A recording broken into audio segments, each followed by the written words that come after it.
Hello everyone! In this video, I'll guide you through the design and analysis of a 1000 West power factor correction PFC circuit using the NCP1653 controller.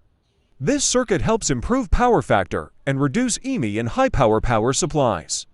We'll explore the working principle, take a look at the schematic, and break down each functional block in the circuit.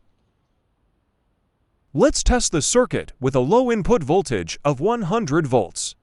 As you can see, the output voltage stays stable at 390 volts, which shows that the PFC stage is regulating properly. The waveform on the left side of the oscilloscope represents the gate signal and switching state of the MOSFET in the PFC circuit. And here, with an input voltage of 220 volts, the output still remains stable at 390 volts.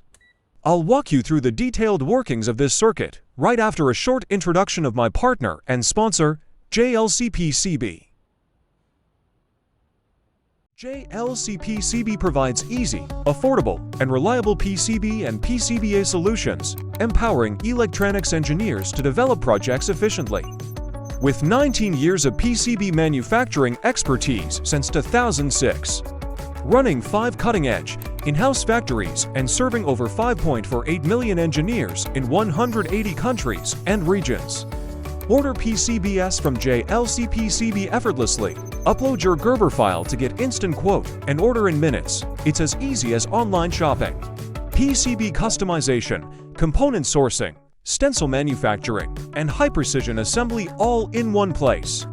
Get 1 to 8 layer PCBs for just $2, efficient large-scale production reducing costs and bringing you unbeatable prices. Quality and lead time is reliable, all in-house production, ensuring quality stability and strict quality control in every process. Rapid turnaround, lightning-fast PCB production in just 24 hours. Don't miss JLCPCB's 6-layer PCB special. Get $30 off with a coupon and enjoy top-quality 6-layer PCBs for just $5. Plus, to unique finish and no engineering fees for via in-pad. This is the schematic diagram of the circuit.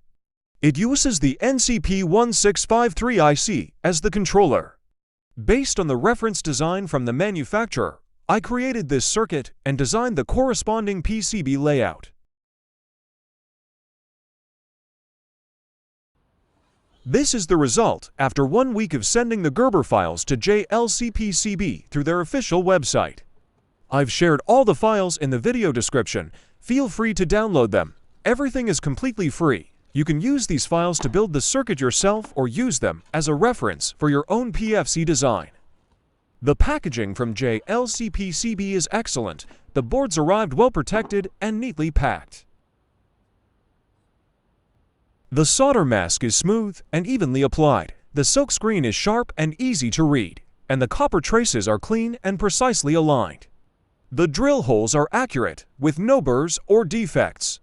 Overall, the PCBs look very professional and match the design exactly. I'm really impressed with the consistency and attention to detail. They're ready to use straight out of the box. This circuit operates with an input voltage from 95 to 265 volts AC, and it maintains a stable output of 390 volts DC. It's divided into 2 main blocks. One is the auxiliary power supply for the control circuitry, and the other is the main PFC stage. For the auxiliary power supply, I use the TNIDA 67. It's a compact and efficient controller that makes transformer winding simple and straightforward. The transformer uses simple primary and secondary windings. The circuit requires only a few components. It can handle up to 19 watts reliably, which makes it ideal for use as an auxiliary power supply. The transformer used here is an E25 core. You can watch the link video above for a detailed step-by-step guide on how to wind this transformer. This is the circuit after assembly. At this point, I need to verify that the output voltage is 15 volts or above to ensure everything is working correctly. Now moving on to the main power section, it starts with a bridge rectifier that converts the AC input into DC voltage for the PFC stage. We need to make sure there's a proper DC voltage as for the bridge rectifier. This confirms that the input stage is functioning correctly. Here you can see the circuit after I've installed all the necessary components for the PFC control section to function properly.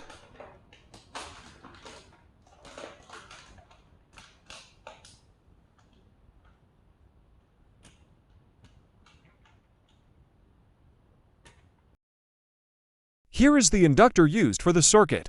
As you saw earlier, the wire diameter and other details were already mentioned in the video.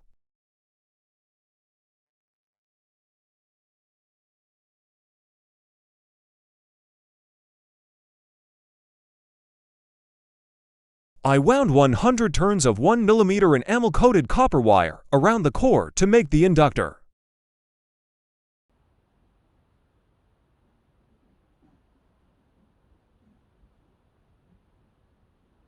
Here's the inductor after I finished winding it. The measured inductance is around 700 microhenries.